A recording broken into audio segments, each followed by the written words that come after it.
علماء فرماتے ہیں کہ حضور پاک صلی اللہ علیہ وسلم کو اللہ تبارک و تعالیٰ نے ایسا کامل انسان بنایا کہ دین کے ہر راہ پر، ہر موڑ پر، ہر ڈگر پر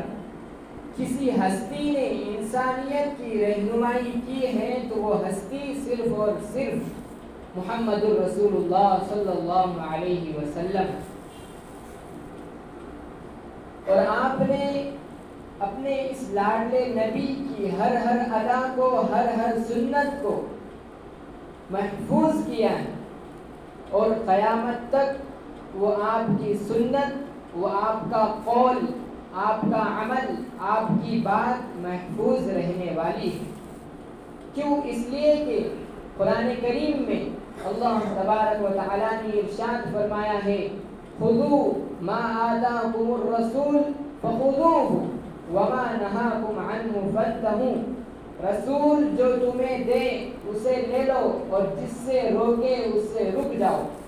تو اب رسول نے کیا تعلیمات امت کو دی ہیں، ہمیں اسی وقت یہ بات معلوم ہو سکتی ہے جب کہ وہ بات محفوظ ہو، ہمارے سامنے ہو اور ہمیں دکھے یا ہمیں سنائی دے. تو یہ دلیل ہے اس بات کی کہ آپ کی ساری زندگی محفوظ ہے اور وہ کبھی مٹ نہیں سکتی. علماء نے آپ کی ہر ادا کو محفوظ کیا. مولانا سجاد نعمانی دامت برکاتہم، ان کے والد کہتے ہیں کہ مجھے یہ بات کا علم نہیں کہ میرے والد پہلے کرتا پہنتے ہیں تو پہلی جانب سے پہنتے ہیں یا پھر دوسری جانب سے پہنتے ہیں، اور اتارتے ہیں تو کس طرح اتارتے ہیں یہ مجھے نہیں معلوم، لیکن مجھے حضور اکرم صلی اللہ علیہ وسلم کی ادا کا حال، ان کا ادا، ان کی ساری زندگی مجھے معلوم ہے کہ آپ نے کیسی زندگی گزاری. آج دیکھیے ملکوں کا اور کئی علاقوں کا کیا حال ہے، چاہے وہ امریکہ ہو یا جاپان ہو، لندن ہو یا پھر چائنا ہو، بڑے سے بڑا ملک، وہاں پر فسادات ہیں، قتل و غارت گری کا بازار گرم ہے، لوٹ مار ہے، دہشت گردی ہے. لیکن دیکھو آج سے 1400 سال پہلے حضور صلی اللہ علیہ وسلم کے لائے ہوئے نظام کو، کہ وہاں پر خود ایک مجرم بارگاہ رسالت میں حاضر ہو کر کہتا ہے کہ اللہ کے رسول، میں مجرم ہوں، میں گناہ گار ہوں، مجھ سے فلاں جرم ہوا ہے، فلاں گناہ مجھ سے ہو گیا ہے، لہذا مجھے میرے گناہ سے پاک صاف کر دیا جائے. ایک بے حیائی کرنے والا مرد، ایک بے حیائی کرنے والی عورت آپ کی خدمت میں آتی ہیں اور یہ کہتی ہیں کہ ہم سے ہماری جانوں کو نکال لیا جائے اور ہمارے جسم کو سنسار کر دیا جائے، اس لیے کہ ہم دونوں گناہ کے مرتکب ہوئے. کیسی منصفانہ زندگی، عدل اور انصاف والی زندگی آپ نے صحابہ کو بتلائی ہے اور صحابہ کی ویسی تربیت کی ہے. آج اگر کوئی آدمی جو مجرم ہو اور خود اپنے آپ چل کر حکومت کو سرنڈر کرے تو ساری دنیا اسے بیوقوف کہے. لیکن دیکھو اس نظام کو، جس نظام کو محمد رسول اللہ صلی اللہ علیہ وسلم لائے ہیں، کہ مجرم خود آ کر اپنے آپ کو آپ کے قدموں میں نچھاور کرتا ہے اور التجا کرتا ہے، آرزو کرتا ہے اس بات سے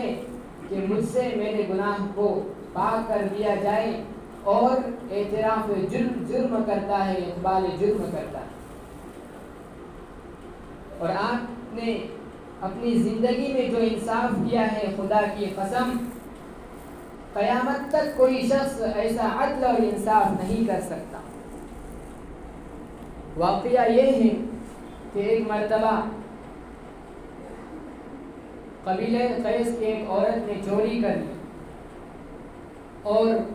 مالدار گھرانے کی وہ عورت تھی، لہٰذا صحابہ نے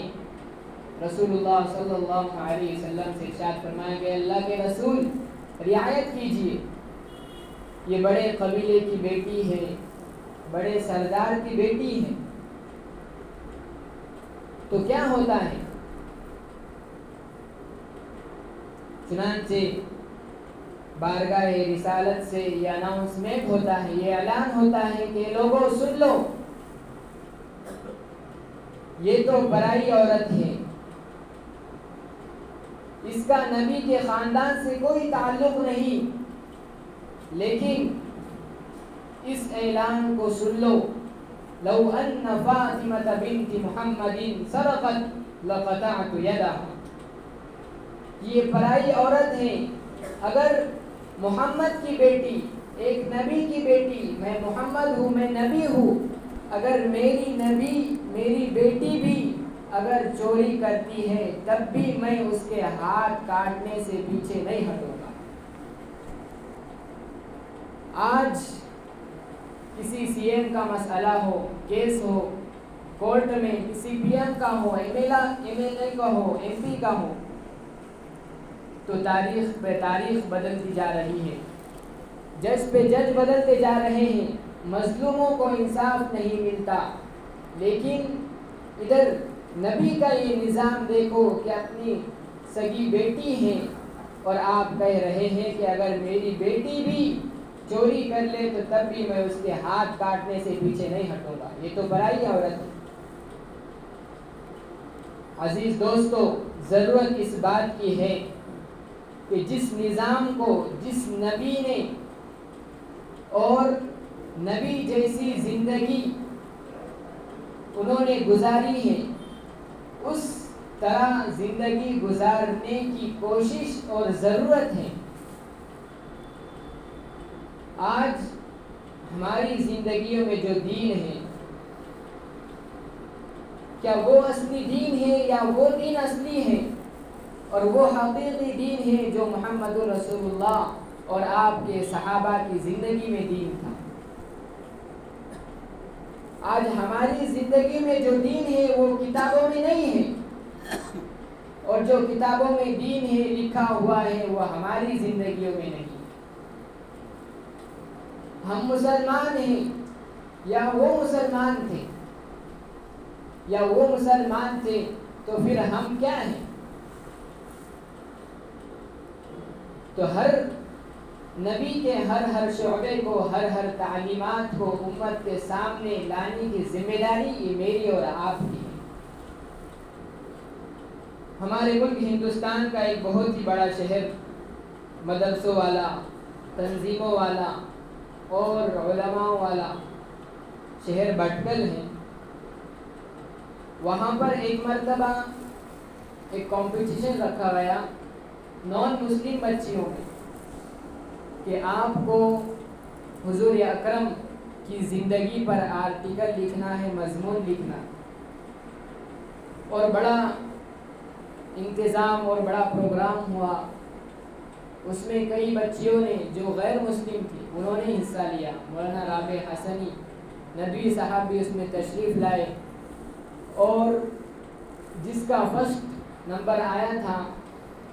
لہٰذا ان کو اسٹیج پر بلایا گیا، اور اس وقت جو انعام تھا 25,000 روپے خود مولانا نے اس بچی کو اپنے ہاتھوں سے دیے۔ تو اس بچی نے کہا، غیر مسلم کی بچی ہے، کہ میں اس کی مستحق نہیں ہوں، میں اس کی حقدار نہیں۔ مولانا نے پوچھا کہ کیوں؟ یہ تو آپ ہی کا نام ہے اور آپ ہی نے امتحان دیا ہے۔ کہنے لگی کہ میں جب یہ مضمون لکھ رہی تھی اور مضمون لکھنے سے پہلے میں تو غیر مسلم تھی، لیکن اس مضمون کے لکھنے کے بعد اب میں چونکہ اسٹیج پر آئی ہوں تو میں غیر مسلم نہیں ہوں بلکہ میں مسلمان بن چکی ہوں۔ تو اس طرح زندگی جو کتابوں میں لکھی ہے وہ ہماری زندگیوں میں کیوں نہیں ہے؟ جبکہ نبی پاک صلی اللہ علیہ وسلم حدیث پاک میں ارشاد فرماتے ہیں لا يؤمن أحدكم حتى أكون أحب إليه من والده وولده والناس أجمعين کہ تم میں کا کوئی مسلمان اور کامل مومن اس وقت تک نہیں ہو سکتا جب تک کہ میں اس کے نزدیک اس کے ماں باپ سے، اس کے گھر والوں سے اور اس کے سارے لوگوں سے جس کے ساتھ اس کا تعلق ہے ان سب سے زیادہ عزیز اور محبوب نہ بن جاؤ۔ اور یہی محبوب والی ادا ہماری زندگیوں میں نہیں تھی، ہمارے اسلاف کی زندگی میں تھی کہ وہ بار بار یہ کہا کرتے تھے کہ اللہ کے رسول آپ پر میرے ماں باپ قربان۔ لہذا ضرورت ہے اس بات کی کہ ہم نبی کی ایک ایک سنت کو زندہ کریں۔ اور ایک آخری واقعہ سنا کر میں اپنی بات کو ختم کرتا ہوں کہ ایک صاحب جو حج کے لیے گئے، عمرہ کے لیے گئے اور بڑے تقوی والے، بڑے مفسر محدث تھے، حضور اکرم صلی اللہ علیہ وسلم کے روزے پر انہوں نے حاضری دی تو دور ہی کھڑے ہو گئے، روزے کے قریب آنے کی ان کی ہمت نہیں ہوتی تھی، لہٰذا دور ہی سے وہ سلام پیش کیا کرتے تھے۔ تو ایک مرتبہ انہیں آواز آئی کہ لوگوں میں جا کر یہ اعلان کر دو کہ مجھ سے اگر کوئی قریب ہونا چاہتا ہے تو اسے چاہیے کہ وہ ہماری سنتوں کو زندہ کرے۔ کوئی شخص ہماری سنتوں کو زندہ کرتا ہے